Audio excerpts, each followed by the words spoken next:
سلام و خوش اومدید به این بررسی عمیق. امروز میخوایم نگاهی بندازیم به ایده های توما پیکتی، خب اقتصاددان معروف فرانسوی.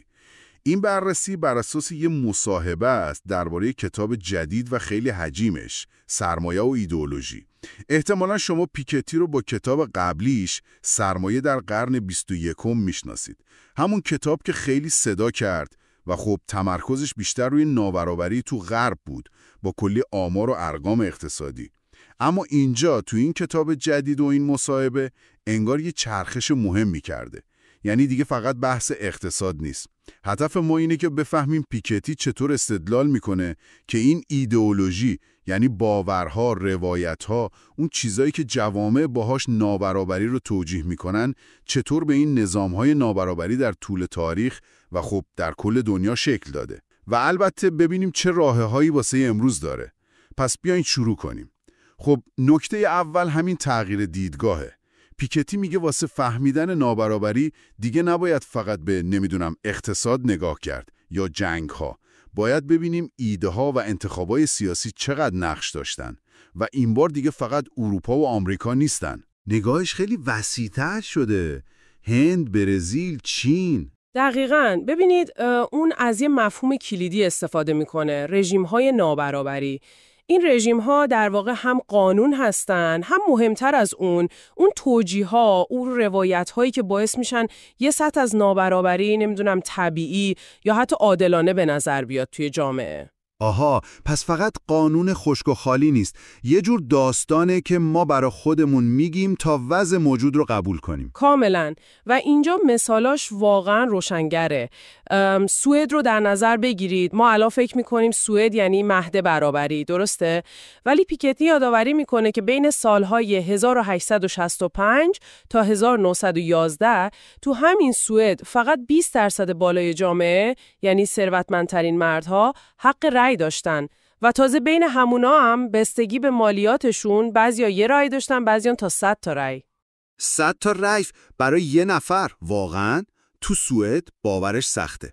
بله، حتی میگه نخست وزیر وقت تو بعضی انتخابات محلی خودش به تنهایی بیشتر از نصف رأی‌ها رو داشته. این نشون میده چیزی که ما امروز اصلا نمیتونیم تصور کنیم و به نظرمون ناعادلانه است، اون موقع با یه ایدئولوژی خاص توجیه می شده. یا مثلا هند و سیستم کاستش، نابرابری شدید که تو دوره استعمار خیلی بدترم شد. بعد هند مستقل سعی کرد با تبعیض مثبت، یعنی سیاست‌هایی به نفع کاست‌های پایین‌تر، این روند رو برعکس کنه. همه اینا انتخاب‌های سیاسی بودن که پشتشون یه ایدئولوژی بوده. میدونی این نگاهش یه جورای امیدبخش‌تر انگار نسبت به کتاب اولش که شاید یکم حس جبرگرایی اقتصادی میداد. اینجا انگار داره میگه اگه ایده ها و روایت ها نابرابری رو میسازن، پس اگه اون ایده ها عوض بشن شاید خیلی سریعتر از چیزی که فکر میکنیم واقعیت مادی هم عوض بشه. حالا سوال اینه که این ایده ها چجوری پخش میشن؟ یعنی یه چیز جهانیه یا هر کشوری داستان خودشو داره؟ خب جالبه که ترکیبی از هر دو حالته. بعضی ایده ها خیلی سریع جهانی میشن. یه مثال خیلی خوبش مالیات تصاعدی بر درآمد و ثروته. ببینید قبل از جنگ جهانی اول تا حدود 1914 تقریباً هیچ کشوری جرأت نمی‌کرد مالیات بالای 10-20% بگیره. یعنی ایده غالب این بود که آقا مالیات بالا جلوی پیشرفت رو میگیره. اما جنگ همه چیز رو عوض کرد. نیاز شدید به پول برای جنگ و خب اون حس فداکاری جمعی باعث شد که یهو تو دوره بین دو جنگ نرخ‌های مالیات خیلی بالا، یعنی 60, 70, حتی 80 یا 90% برای درآمدهای خیلی خیلی بالا یه چیز عادی بشه، مخصوصا تو آمریکا و بریتانیا. جالبه که آمریکا که ما شاید الان مرکز کاپیتالیسم بدونیمش، تو این قضیه خیلی پیشرو بود. سال 1913 مالیات بر درآمد فدرال رو گذاشت، البته بعد از کلی دعوای سیاسی و تغییر قانون اساسی. ولی مثل اینکه همه جا اینقدر سریع نبود، درسته؟ دقیقاً. مثلا فرانسه رو ببینید، کشوری که انقلابش مثلا بر پایه برابری بوده، ولی نخبگانش، اون پولدارا و سیاسیون، تا آخرین لحظه، یعنی تابستون 1914 که جنگ با آلمان شروع شد، و دیگه واقعا پول لازم داشتن، جلوی مالیات بر درآمد مقاومت کردند. با یه تفسیر خاصی از تاریخ انقلابشون میگفتن این مالیات با آزادی فردی در تضاد و این حرفا. این نشون میده چطور میشه روایت‌های ملی رو برای حفظ منافع یه عده خاص استفاده کرد. از طرف دیگه بعضی ایده‌ها که خیلی هم قدرتمند بودن خیلی محلی باقی موندن. شاید بهترین مثالش همین مدل مدیریت مشترک یا کومنیجمنت آلمان باشه.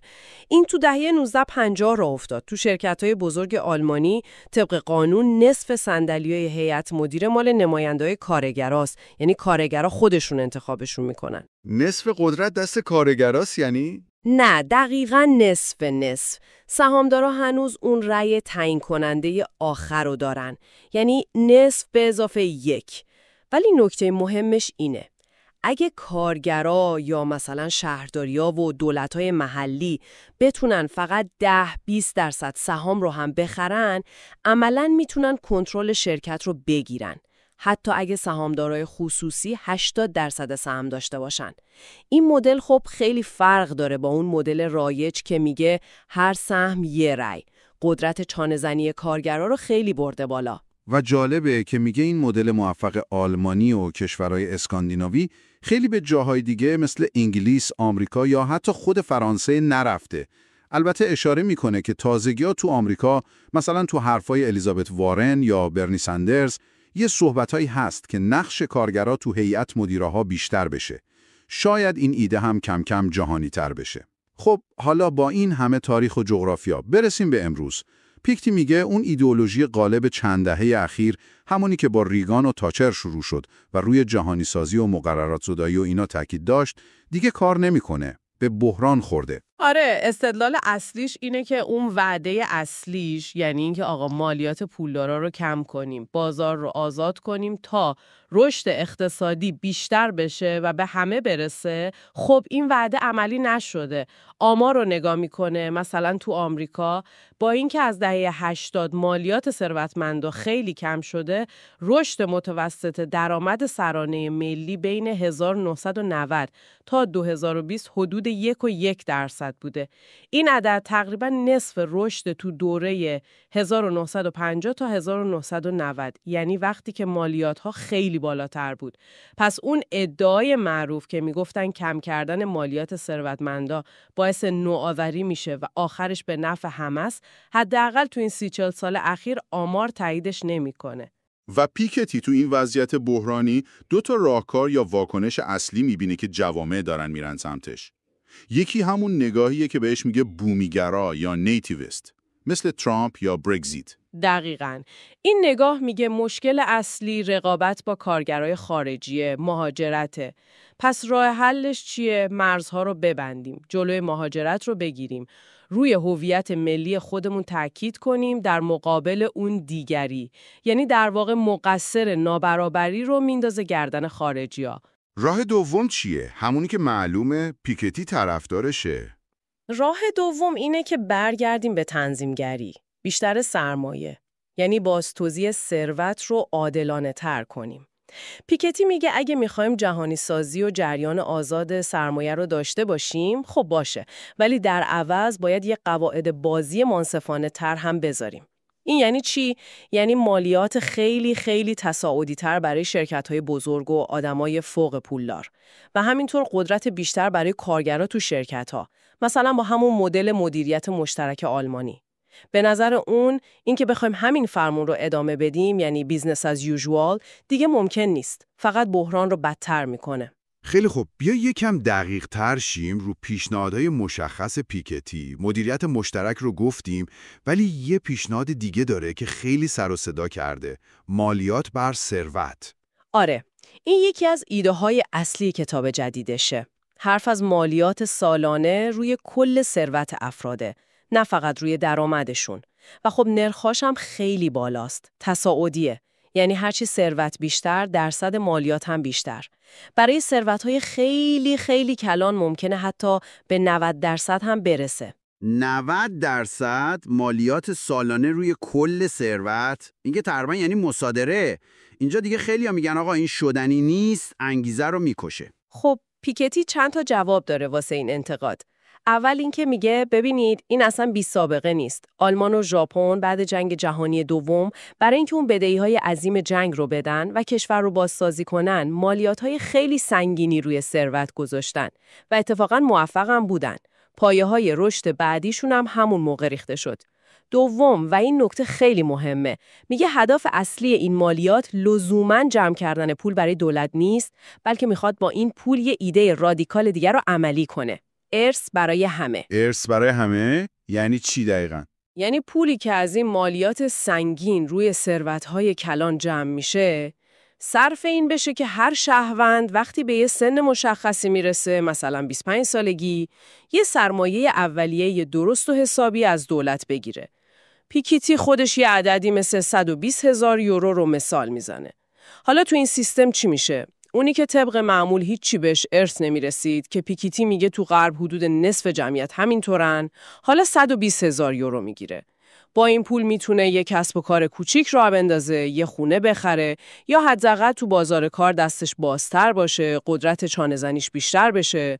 در مقابل اونی که مثلا قرار بوده 1,000,000 یورو ارث ببره، بعد از اینکه مالیات ارث و مالیات بر ثروت انباشته شده رو میده، شاید مثلا 620,000 یورو گیرش بیاد. اما پس هدفش این نیست که همه دقیقاً برابر بشن آخرش. هدف اینه که اون نابرابری وحشتناک تو نقطه شروع رو کم کنه و به همه یه شانس واقعی بده. دقیقاً.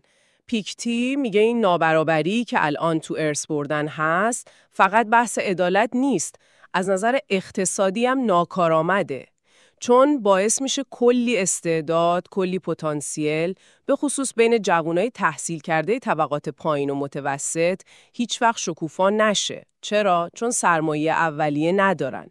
از نظر اون، این تمرکز شدید ثروت موروثی خودش یه مانع بزرگ جلوی پویایی اقتصاد.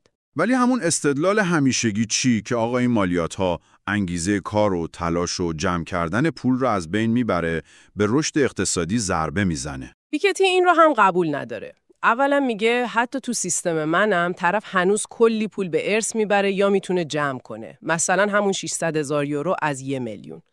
سوالش اینه که اصلا چرا باید به یه عده اجازه بدیم صدها یا هزاران برابر بقیه پول جمع کنن؟ چه توجیه منطقی و اقتصادی داره؟ دوم، دوباره برمیگرده به آمار 30-40 سال اخیر. میگه ببینید ما تو این دوره شاهد انفجار تعداد میلیاردرها بودیم تو دنیا، درسته؟ ولی همزمان رشد بهره‌وری، رشد اقتصادی کند شده. یه جورایی با طعنه میگه میلیاردرها همه جا هستن جز تو آمارهای رشد اقتصادی. پس اون ربط مستقیمی که میگفتم بین تمرکز ثروت و نوآوری و رشد هست، حداقل تو این دهه‌ها تو داده‌ها دیده نمیشه. و نکته سومش هم تاریخیه. میگه دوره‌هایی که رشد اقتصادی تو غرب بالا بوده، مثلا دهه 1950 تا 1980، دقیقاً همون دورهایی بودن که مالیات بر درآمد و ارث خیلی خیلی بالا بوده. پس این ایده که مالیات بالا لزوماً رشد و خفه میکنه، از نظر تاریخی هم خیلی جای سوال داره. اون اساساً نگاهی که میگه کسی که تو 30 سالگی پولدار شده باید تا 90 سالگی هم همون قدرت مطلق رو روی اون پول داشته باشه، یه نگاه قدیمی میدونه، یه جور نگاه شبه سلطنتی و ناکارآمد به مالکیت و اقتصاد. خب اینا استدلال‌های جالبیه در تئوری، اما سوال اصلی اینه: آیا واقعاً یک کشور تنها میتونه همچین مالیات‌های سنگینی بذاره؟ یعنی سرمایه خیلی راحت فرار نمیکنه بره تو اون بهشتای مالیاتی؟ یادم پیکتی قبلا بیشتر روی مالیات جهانی بر ثروت تاکید داشت. این نکته خیلی مهمه و جالبه که پیکتی تو این کتاب و مصاحبه انگار یکم موزش عوض شده یا حداقل واقع بینانه تر شده. هنوزم میگه آره هماهنگی جهانی بهترین حالته، ولی دیگه نمیگه باید منتظر اون بشینیم چون ممکنه هیچ وقت نشه. حالا بیشتر روی قدرت دولت‌های ملی تاکید میکنه. یعنی فکر میکنه دولت‌ها هنوز زور دارن جلوی فرار سرمایه رو بگیرن؟ آره، به خصوص دولت‌های بزرگ. به همین پیشنهادهای اخیر وارن و ساندرز تو آمریکا اشاره میکنه که مالیات بر ثروت میلیاردرها رو بذارن همراه با یه مالیات خروج خیلی سنگین، مثلا 40%. یعنی اگه یه شهروند آمریکایی بخواد تابعیتش رو ول کنه که مالیات نده، باید 40% ثروتش رو بده و بره. البته خودش هم قبول داره که قدرت آمریکا برای اینکه پول شهرونداش رو هر جای دنیا که باشن پیدا کنه و مالیات بگیره خب یه چیز استثنائیه. ولی میگه این به معنی ناتوانی کامل بقیه کشورها نیست، به خصوص اتحادیه اروپا. اونها هم میتونن و باید روی ابزارهایی مثل کنترل بیشتر روی جریان سرمایه، تبادل اطلاعات مالیاتی قوی‌تر و حتی شاید مالیات خروج مشابه فکر کنن. یادآوری میکنه که همون مدل مدیریت مشترک هم اول تو آلمان و سوئد اجرا شد. منتظر بقیه دنیا نموندن که. پیکیتی خیلی صریح هم میگه که باید اون معاهدات بین‌المللی که الان هستن و عملاً فرار مالیاتی رو راحت میکنن به چالش کشید. مثلا به معاهده ماستریخت تو اروپا گیر میده که چطور به کشورهای مثل لوکزامبورگ یا ایرلند اجازه میده با مالیات خیلی پایین رقابت کنن و اطلاعات مالیاتی رو هم درست و حسابی به بقیه ندن. میگه کشورهای مثل آلمان و فرانسه باید آماده باشن که حتی یه طرف کاری بکنن. این کشورها رو تحت فشار بذارن، تحریم کنن و معاهدات جدیدی پیشنهاد بدن که جلوی این رقابت داغون کننده رو بگیره. مثال هم میزنه از فشاری که دولت اوباما سال 2010 به سوئیس آورد و مجبورشون کرد اون قوانین سفت و سخت رازداری بانکیشون رو برای شهروندای آمریکایی کنار بذارن. پس پیامش اینه که اراده سیاسی حتی در سطح ملی یا منطقه‌ای هنوز میتونه خیلی کارو بکنه. نباید تسلیم اون حرف شد که دولت‌ها دیگه زوری در برابر سرمایه جهانی ندارن و به نظر اون اگه این کارهای جسورانه برای تنظیم سرمایه انجام نشه، تنها راه دیگه‌ای که میمونه همون قوی‌تر شدن جریان‌های بومیگراست، اونایی که راه حل رو تو بستن مرزها به روی آدم‌ها میبینن نه سرمایه. راهی که پیکیتی میگه نه مشکل نابرابری رو حل میکنه، نه بحران محیط زیست رو و آخرش برای خود ایده همکاری جهانی خیلی خطرناک‌تره. خب دیگه کم کم وقت جمع‌بندیه. اگه بخوایم یه خلاصه اصلی از حرفای پیکیتی بگیم اینه که این نابرابری‌های بزرگی که امروز می‌بینیم نتیجه حتمی و گریز ناپذیر قوانین آهنین اقتصاد یا تکنولوژی نیستن، بلکه بیشترش محصول ایدئولوژی هاست، محصول اون روایت ها و اون مبارزات سیاسیه که در طول زمان شکل گرفتن و جوامع اونا رو قبول کردن یا خب بهشون تحمیل شده. بله، و نکته مهمش اینه که تاریخ به ما نشون داده که این ایدئولوژی ها و این ساختارهای نابرابری میتونن خیلی سریع هم تغییر کنن، اصلا ثابت نیستن. ما همین الان انگار توی نقطه عطف تاریخی هستیم، جایی که اون ایدئولوژی نئولیبرال دهه‌های قبل دیگه کار نمیکنه و باید بین راههای خیلی متفاوتی انتخاب کنیم، یا راهی که روی مرز و هویت و محدود کردن بقیه تمرکز داره، یعنی همون بومیگرایی، یا راهی که لازمش یه بازنگری عمیق و اساسیه تو این که چطور سرمایه رو مدیریت کنیم، ثروت رو چطور تقسیم کنیم و قدرت رو چطور تو جامعه پخش کنیم. و حالا میرسیم به اون سوال آخر، برای اینکه شما شنونده عزیز یکم بیشتر بهش فکر کنید. پیکیتی با کلی آمار و ارقام و شواهد تاریخی استدلال میکنه که تمرکز شدید ثروت فقط ناعادلانه نیست، بلکه از نظر اقتصادی هم ناکارآمده و ریشش تو یه نگاه قدیمیه، یه نگاه شبه سلطنتی به اقتصاد. حالا با توجه به اون داده‌هایی که اون ارائه میده درباره ربط یا شاید عدم ربط بین مالیات بالا و رشد اقتصادی تو تاریخ، این سوال پیش میاد: تا چه حد ممکنه لازم باشه شما تو اون فرض‌های رایجی که تو ذهنتون هست، یعنی اون رابطه حتمی بین تمرکز ثروت، تشویق نوآوری و ایجاد رفاه عمومی بازنگری کنید؟ آیا ممکنه اون روایتی که ده‌ها شنیدیم همه داستان نباشه؟